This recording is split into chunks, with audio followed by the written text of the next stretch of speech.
was heerlijk om in Noorwegen te zijn in het huis van Boy's grootmoeder.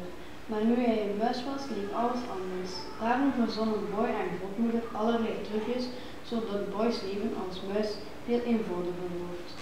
Je mag geen gaatjes in je tanden krijgen. Ik kan toch geen muis mee naar de tandarts nemen. Hij zou denken dat ik gek was geworden. Het is vreemd, maar sinds ik een muis ben, hou ik niet meer van de smaak van snoep en chocola.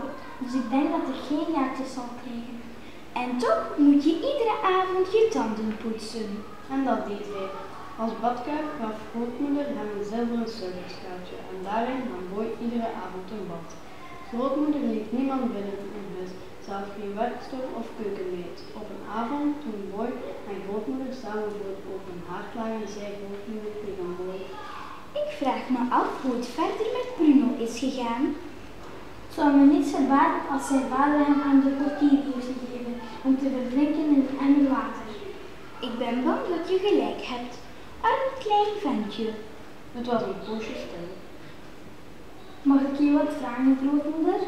Wat je maar wilt, lieverd. Hoe lang leven muizen? Ah ja, die vraag verwachtte ik al. Opnieuw viel er een kleine stilte. Nou, hoe lang leven muizen? Ik heb geprobeerd zoveel mogelijk over muizen te weten te komen. Ga door, grootmoeder. Waarom vertelt u het niet? Als u het wilt weten, ik ben bang dat muizen niet zo lang leven. Hoe lang? Nou, gewone muizen leven een jaar of 3. Maar jij bent geen gewone muis, jij bent een mensmuis. En dat is iets anders. Hoe anders? Hoe lang leeft een mensmuis, grootmoeder? Langer, veel langer. Mooi. Hoeveel langer? Een mensmuis leeft 3 keer langer dan een gewone muis. Dus dat is een jaar of 9. Mooi, dat is prima. Dat is het beste nieuws dat ik gehoord heb. Waarom zeg je dat? Omdat ik niet langer zou willen leven als jij. Ik zou voor geen goud door iemand anders verzorgd willen worden dan door jou. Hoe oud ben jij, grootmoeder? Ik ben 86. Zul je nog 8 of 9 jaar leven? Misschien wel, als het een beetje meevalt.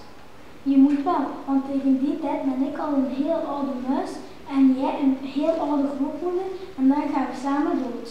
Dat zou ideaal zijn. Zal ik je eens iets interessants over jezelf vertellen? Ja, graag, grootmoeder. Ik kon het eerst niet geloven, maar het schijnt echt zo te zijn. Wat dan? Het hart van een muis, en dus jouw hart, klopt 500 keer per minuut. Is dat niet ongelooflijk?